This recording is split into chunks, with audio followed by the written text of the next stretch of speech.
BC రిజర్వేషన్లకు సంబంధించి శాసనసభలో ఆమోదం పొందినటువంటి విషయం మనందరికీ కూడా తెలిసిందే. ఎట్ ఎ టైం మరొక హాట్ టాపిక్ ఏంటంటే ఎమ్మెల్సీ తీన్మార్ మల్లన్న ప్రభుత్వం పైన పోరాటానికి సిద్ధమైనటువంటి విషయం కూడా మనందరికీ కూడా తెలిసిందే. ఈరోజు బీసీ సంఘాలు అందరూ కూడా సీఎం రేవంత్ రెడ్డి గారిని కలిసినటువంటి పరిస్థితి కూడా మనందరికీ కూడా తెలిసిందే. ఎట్ ఎ టైం అటు పోరాటానికి మద్దతు ఉంటారా, మరోపక్క బిల్లుకు మద్దతు ఉంటారా అనే అంశానికి సంబంధించి కూడా మనతో పాటు మాట్లాడడానికి బీసీ జాతీయ సంఘం సంక్షేమ సంఘం అధ్యక్షులు జాజుల శ్రీనివాస్ గౌడ్ గారు మనతో పాటు ఉన్నారు. వారితో మాట్లాడించే ప్రయత్నం చేద్దాం. చెప్పండి, ప్రధానంగా ఇప్పుడు ఒక రకంగా మీకు విషెస్ చెప్పాలా, దాంతోపాటుగా మరోపక్క పోరాటం అనేది కూడా కొనసాగుతూ ఉంది. అసలు ఏంది విషయం ఏమంటారు? అసలు ఈ బీసీ రిజర్వేషన్లకు సంబంధించి మీ మద్దతు ఎలా ఉంటుంది బీసీ సంఘాల తరఫున? మేము సుదీర్ఘ కాలంగా మేమెంతో మాకంత వాటా దక్కాలని, అది విద్యా రంగంలో కానీ, ఉద్యోగ రంగంలో కానీ, రాజకీయ రంగంలో కానీ మా వాటా మాకు కావాలని చెప్పి చాలా సంవత్సరాలుగా మేము పోరాటం చేస్తున్నాం. ఈరోజు మా పోరాటాన్ని స్పందించినటువంటి కాంగ్రెస్ పార్టీ అధికారంలో రాకముందు కామారెడ్డిలో ఒక బీసీ బహిరంగ సభ ఏర్పాటు చేసి, మేము అధికారంలోకి వచ్చిన వెంటనే బీసీ కులగణన చేస్తాం, బీసీ కులగణన ద్వారా స్థానిక సంస్థల ఎన్నికల్లో బీసీ రిజర్వేషన్ 42% పెంచుతామని చెప్పి హామీ ఇవ్వడం జరిగింది. ఆ హామీ మేరకు మేము పోరాట చేసినటువంటి విషయాన్ని దృష్టిలో పెట్టుకొని రాహుల్ గాంధీ గారి ఆదేశాల మేరకు తెలంగాణలో రాష్ట్ర ప్రభుత్వం బీసీ కులగణన చేసింది. బీసీ కులగణన చేసిన తర్వాత మళ్ళీ ఎన్నికలకు వెళ్ళాలని చెప్పి ప్రభుత్వం ఆలోచించినప్పుడు మళ్ళీ పోరాటం చేసాం రెండోసారి. ఈ బీసీ రిజర్వేషన్లు 42% పెంచే వరకు గ్రామ పంచాయతీ ఎన్నికలు నిర్వహించొద్దు, స్థానిక సంస్థల్లో 42% రిజర్వేషన్లు కల్పించాల్సిందే అని చెప్పి డిమాండ్ చేసింది. దాంతో ప్రభుత్వం మళ్ళీ దిగొచ్చి నిన్న అసెంబ్లీలో బీసీలకు విద్యా ఉద్యోగ రంగంలో, అదేవిధంగా రాజకీయ రంగంలో కూడా 42% రిజర్వేషన్ కావాలని చెప్పి చారిత్రాత్మకంగా బీసీ బిల్లు పెట్టి ఒక చట్టం తీసుకొచ్చింది. దీన్ని మేము స్వాగతిస్తున్నాం.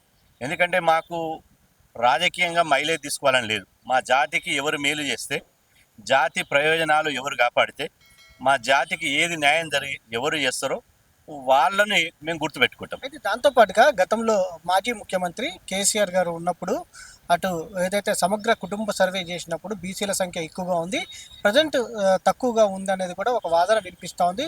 ఈ సందర్భంలోనే తీన్మార్ మల్లన్న ప్రభుత్వం పైన పోరాటం చేసేటువంటి పరిస్థితి కూడా మనకు కనిపిస్తుంది. దీని గురించి మీరు ఇప్పుడు సమగ్ర కుటుంబ సర్వే కేసీఆర్ గారు చేశారు 2014లో, దాన్ని వెల్లడించలే కదా. సమగ్ర కుటుంబ సర్వే చేశాడు. ఆ సమగ్ర కుటుంబ సర్వేను ఆ రోజే బహిర్గతం చేస్తే కేసీఆర్ గారి హయాంలో ఈ రిజర్వేషన్ తగ్గేది లేకుండే. ఆ రోజు 34% ఉన్నటువంటి చివరి సమైక్యాంధ్ర ప్రభుత్వం, కాంగ్రెస్ ప్రభుత్వం ఏదైతుందో కిరణ్ కుమార్ రెడ్డి గారు ఉన్నప్పుడు 34% రిజర్వేషన్లు ఉన్నాయి. కేసీఆర్ గారు వచ్చిన తర్వాత ఈ 34% నిట్ట నిలువున తగ్గించి ఈ 18% చేశాడు. దాంతో బీసీలకు తీరని అన్యాయం చేశారు. ఇప్పుడు కేసీఆర్ గారు కులగణనలో పాల్గొనలేదు, నిన్న బిల్లు పెడితే బిల్లులో కూడా ఆయన పాల్గొనలేదు. కేసీఆర్ గారికి బీసీల పట్ల చిన్న చూపు ఉన్నదనడానికి, వివక్షత ఉన్నదనడానికి ఇదే ఒక కారణం. మరో పక్క కేటీఆర్ గారు కావచ్చు, దాంతోపాటు హరీష్ రావు గారు కావచ్చు, కవిత గారు మీ తరపున మేము పోరాటం చేస్తాం అంటున్నారు. దీని గురించి మీరేమో? ఇప్పుడు పోరాటము చేస్తా అన్నటువంటి వాళ్ళు కేటీఆర్ గారు, హరీష్ రావు గారు, కేసీఆర్ గారు కులగణన దాంట్లో ఎందుకు పాల్గొనలేదు? కులగణన దాంట్లో పాల్గొనాలి కదా. కులగణనలో పాల్గొని వాళ్ళ పార్టీ తరపున వాళ్ళ పార్టీ శ్రేణులకు కూడా పిలిపివ్వాలి కదా. కులగణన జరుగుతుంది, ఇది బీసీలకు మేలు జరిగేటువంటి కులగణన కాబట్టి ఈ కులగణనలో మీరందరూ మన పార్టీ శ్రేణులని పాల్గొనాలని పిలిపివ్వలేదు. రెండోసారి మేము పోరాటం చేసే అవకాశం ఇచ్చినప్పుడు కూడా మరి రెండోసారి కేటీఆర్, హరీష్ రావు, కేసీఆర్ ఎందుకు పాల్గొనలేదు? అంటే బీసీల పట్ల వాళ్లకు చిత్తశుద్ధి లేదనడానికి దీని కారణంగా మనం చూడవచ్చు. ఇలా బీఆర్ఎస్ పార్టీ డిఎన్ఏలోనే బీసీ వ్యతిరేకత ఉందనడానికి ఆ పార్టీ 2001లో రాజకీయంగా జన్మ ఇస్తే 2024 వరకు 11 సార్లు పార్టీ అధ్యక్షుడయ్యారు. 11 సార్లు వెలమ సామాజిక వర్గానికి సంబంధించిన కేసీఆర్ గారి ముఖ్యమంత్రి పార్టీ అధ్యక్షుడు అయింది కదా. 2 సార్లు ముఖ్యమంత్రి అయ్యే అవకాశం వస్తే ఆయనే ముఖ్యమంత్రి అయింది కదా. ఓ పార్టీ అధ్యక్షుడిగా బీసీ పెట్టలేదు, ముఖ్యమంత్రిగా బీసీకి అవకాశమే లేదు. దళితును ముఖ్యమంత్రిని చేస్తాను, దళిత మంత్రిని బీసీ మంత్రి ఈటల రాజేందర్ని, రాజయ్య గారిని బర్తరఫ్ చేశాడు. ఈరోజు బీసీల గురించి మాట్లాడేటువంటి నైతిక అర్హత వాళ్ళు ఎక్కడిది? మీరు పోరాటం చేస్తా అన్నటువంటి వాళ్ళు మీ పార్టీ విధానం ఏంది అసలు? మీ కనీసం మీ వర్కింగ్ ప్రెసిడెంట్ అన్న ఒక బీసీకి ఇవ్వగలరా? కాబట్టి మీరు చేసేటువంటి ఆచరణలో, అమలులో ఎట్లా చిత్తశుద్ధి ఉందో చూస్తాం. కాబట్టి నేను ఇవాళ అన్ని పార్టీలకు మేము డిమాండ్ చేసేది ఏంటంటే బీసీలను రాజకీయంగా వాడుకోవాలని చూస్తే మాత్రం మేము సహించాం.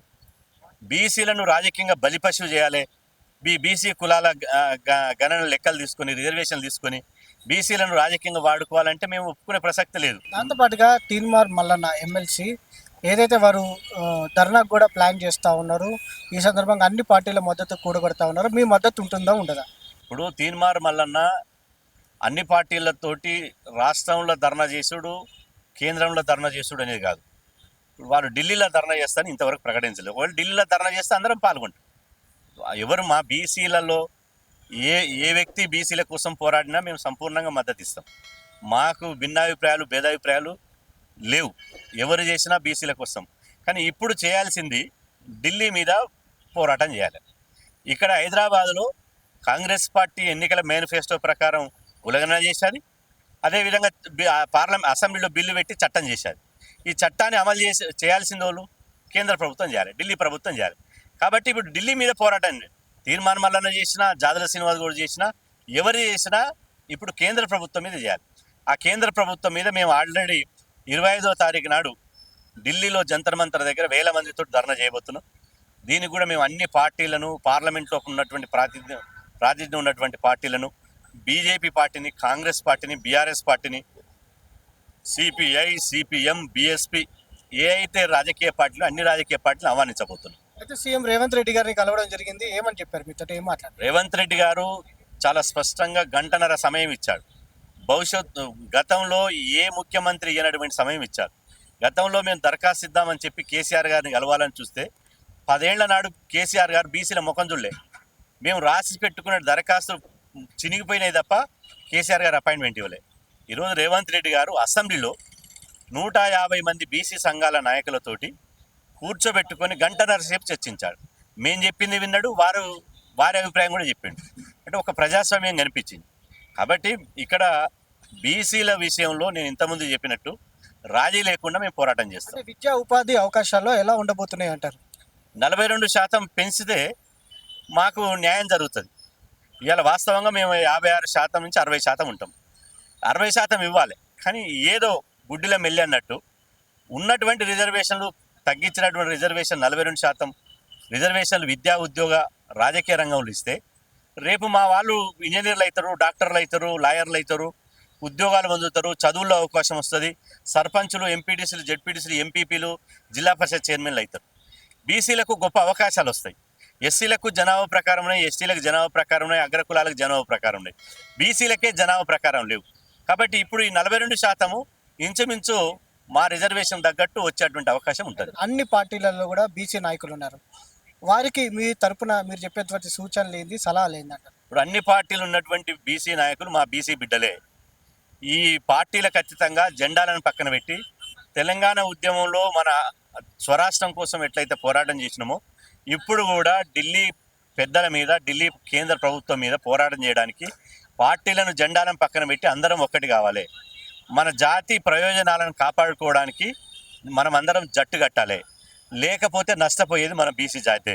కాబట్టి బీసీల విషయంలో నాది ఈ పార్టీ, ఆ పార్టీ, తోక పార్టీ, ఈక పార్టీ అనకుండా అందరూ మన బీసీల ఓట్లు వేయించుకొని పార్లమెంట్ అడుగు పెడుతున్నారు, బీసీల ఓట్లు వేయించుకొని అసెంబ్లీలో అడుగు పెడుతున్నారు. కాబట్టి మనం కూడా చట్టసభల్లోకి అడుగు పెట్టేటువంటి అవకాశం వస్తుంది. కాబట్టి ఈ బృహత్తరమైనటువంటి ఈ ఉద్యమంలో అందరూ కలిసి రావాలని చెప్పి మీ ద్వారా నేను విజ్ఞప్తి చేస్తున్నాను.